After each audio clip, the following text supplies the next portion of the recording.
नमस्कार दोस्तों, मैं हूं अमित। स्वागत करता हूं आप सभी का आपके इस यूट्यूब चैनल नॉलेज नोर में। दोस्तों, मेरे व्यूअर ने जानना चाहा है कि अगर हम दिल्ली से मुंबई जा रहे हों और किसी कारणवश मुझे नासिक में उतरना पड़े तो क्या मैं ट्रेन से उतरकर प्लेटफॉर्म के बाहर जा सकता हूं कि नहीं। तो दोस्तों, अगर आपके दिमाग में भी यह सवाल आ रहा होगा तो इस वीडियो को पूरा देखिए, आपके सारे डाउट क्लियर हो जाएंगे। दोस्तों, रेल यात्रा के दौरान अक्सर किसी के साथ भी हो सकता है कि उन्हें जहां कहीं भी जाना हो, यानी जहां उनकी डेस्टिनेशन हो, उससे पहले किसी कारणवश उन्हें उतरना पड़े तो वह वहां से उतरकर प्लेटफॉर्म के बाहर जा सकते हैं कि नहीं, या फिर उन्हें टीटी लोग रोकेंगे। इन सभी के बारे में आप सभी को पता होना जरूरी है। तो दोस्तों, इस बात को हम एक एग्जाम्पल के थ्रू समझते हैं ताकि आपको सारी चीजें अच्छे से क्लियर हो सके।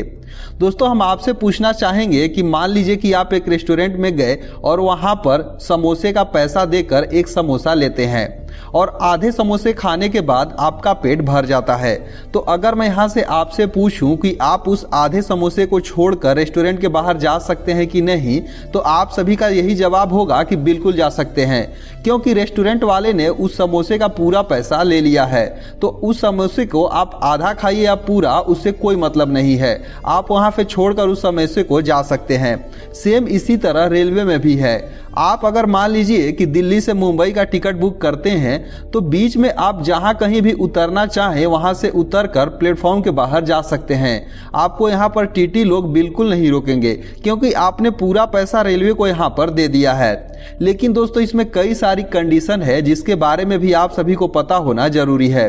दोस्तों, सेम इसी तरह से रेस्टोरेंट वाले एग्जाम्पल को हम फिर से लेते हैं, और अगर मैं आपसे पूछूं कि यहाँ पर जो भी आप आधे समोसे को छोड़ रहे हैं उसे अगर आप चाहते हैं कि अपने घर ले जाएं और अगले दिन सुबह फिर उसी समोसे को खाएं, तो यहाँ पर आप ऐसा बिल्कुल कर सकते हैं, क्योंकि आपने उसका पूरा पैसा दिया है। तो उस आधे बचे समोसे को अपने घर ले जा सकते हैं और दूसरे दिन भी खा सकते हैं। सेम इसी तरह रेलवे में भी नियम है।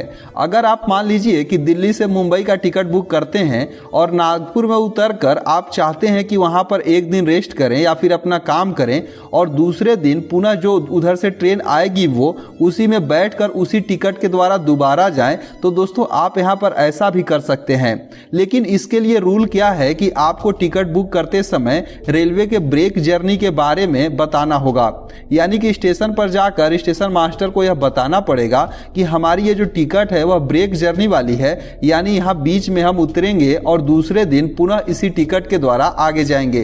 तो अगर आप पहले से ऐसा कुछ कर चुके हैं तो आप यहाँ पर बेशक उतर कर अपने काम को करके और अगले दिन उसी टिकट के द्वारा दोबारा आगे की यात्रा कर सकते हैं। तो दोस्तों, ये सारी चीजें आप सभी को यहाँ पर पता होना जरूरी है। दोस्तों, यहाँ पर एक समझने वाली बात यह है कि मान लीजिए कि आप चाहते हैं कि दिल्ली से मुंबई का टिकट बुक किए और अगर आप नागपुर में बोर्डिंग करना चाहते हैं तब आप यहाँ पर ऐसा नहीं कर सकते हैं। ऐसा करने के लिए आपको टिकट बुक करते समय आपका बोर्डिंग स्टेशन यह बताना होगा कि नागपुर में है, तभी आप ऐसा करेंगे। अदरवाइज बिना बताए अगर आप किसी बीच स्टेशन में एंट्री करते हैं तब यहाँ पर आपको टीटी ट्रेन में नहीं चढ़ने देंगे और आप बेटिकट हो जाएंगे। तो दोस्तों, उम्मीद करते हैं ये छोटी सी जानकारी आपको जरूर पसंद आई होगी और इन फ्यूचर ट्रेन में यात्रा करेंगे तो इन सभी चीज़ों से सतर्क रहेंगे ताकि आपको कोई भी प्रॉब्लम नहीं होगी। सो इस वीडियो में बस इतना ही। मिलते हैं एक दूसरे वीडियो में, तब तक